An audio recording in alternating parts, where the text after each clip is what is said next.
donkey felt very special as he trotted down the road to Jerusalem with Jesus on his back. He had never carried a king before. The road was lined with people clapping and cheering. Everyone was there to welcome Jesus. The little children laughed as they waved their palm branches high in the air like flags. "Hosanna! Hosanna!" the crowd shouted as Jesus passed by. He was the one they had heard about. Here was the king who could save them from their enemies. But how could he do that? He wasn't wearing armor and didn't look like he was ready for a fight. An earthly king would ride in on a mighty horse, but Jesus was a heavenly king. He rode on a quiet donkey. An earthly king would ride in with an army of strong soldiers, but Jesus rode in with an army of invisible angels. An earthly king would ride in carrying gleaming gem swords and weapons, but Jesus rode in carrying love, forgiveness, and peace. An earthly king would capture his enemies and take them to jail, but Jesus would free his enemies with love and lead them to heaven. The King of Kings stepped down from his donkey, patted on its back, and turned towards Jerusalem.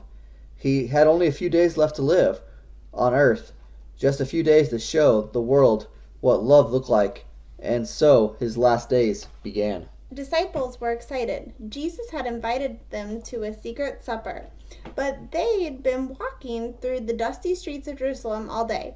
By the time they reached the special room, their feet would be filthy. Thank goodness a servant would be there to wash their feet for them. They didn't want to have dirty feet at dinner time. They were going to eat with the king. But a surprise was waiting for the disciples. When they arrived at the room, there was no servant there. Jesus was kneeling on the floor.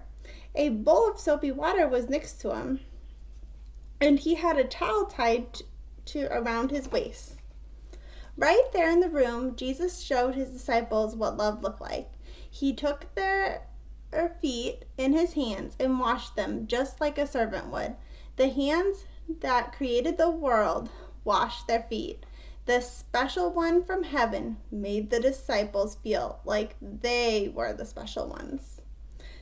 That is what love looks like, Jesus said. Love tells people how special they are. Love makes somebody feel wonderful. When I am gone, go into the world and take love with you. The disciples didn't understand that Jesus was going to leave them, but they understood what love looked like because the King of Love had shown them. The disciples were ready for their secret supper with Jesus. Their feet were clean, the table was set, they were hungry, but Jesus was quiet. His eyes were sad as he looked around the table at his friends. He knew this was their last meal that they would ever eat with them. Jesus picked up the loaf of bread and broke it. The disciples watched as crumbs fell onto the table. "This broken bread is like my body," Jesus said. "My body will be broken for you." Then Jesus took a pitcher of wine. The disciples watched as he filled the cup. "This wine is like my blood," Jesus said softly. "Whenever you eat this bread and whenever you drink this wine, remember me." What did Jesus mean? The disciples were scared. It sounded like he was going to be leaving them. "Don't let your hearts be troubled," Jesus said. "I'm going somewhere wonderful.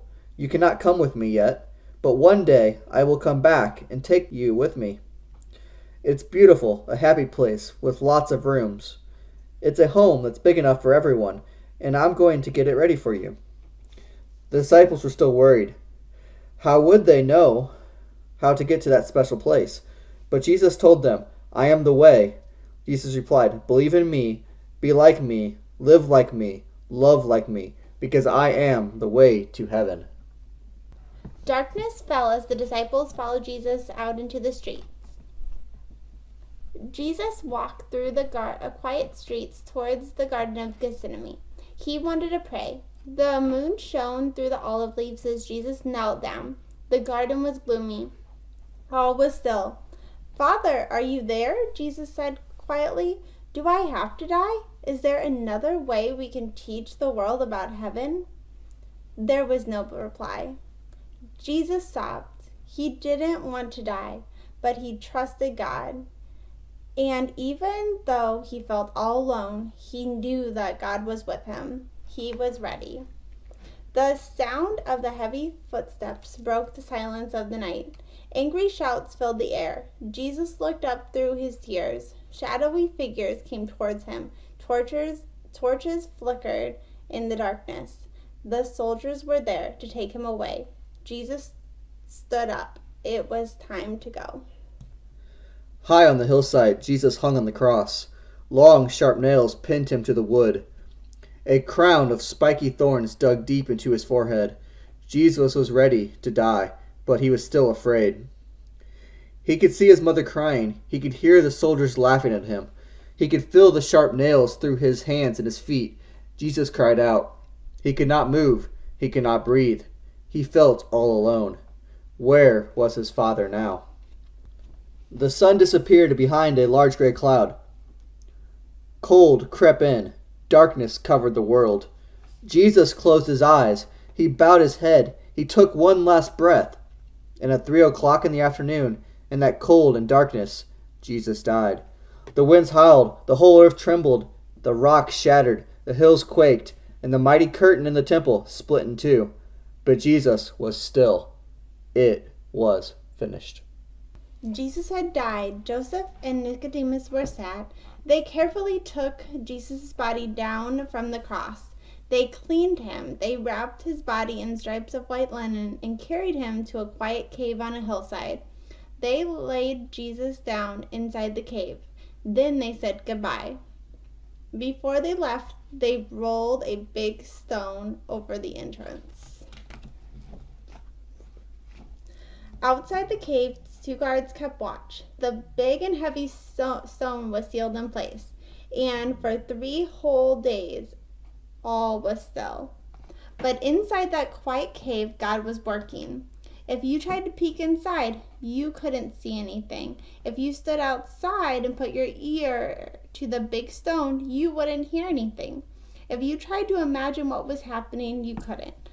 But inside, God was doing something utterly amazing. Something only God could do.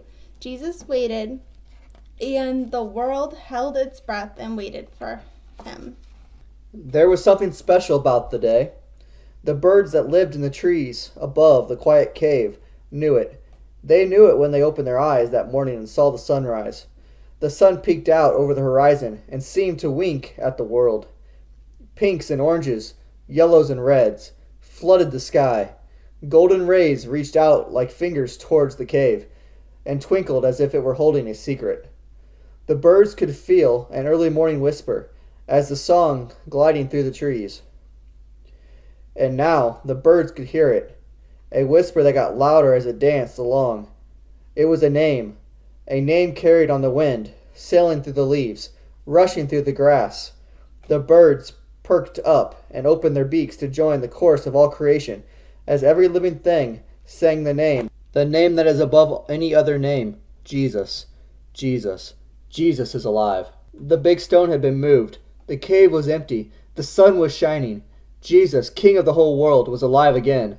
The trees clapped their hands. The flowers danced for joy. The birds flew high over the fields and carried the news, the most wonderful news that the world has ever heard, that Jesus was alive. And soon the disciples would know it. Jesus' mother would know it. One day, everyone in the whole world would know it. And now, you know it too.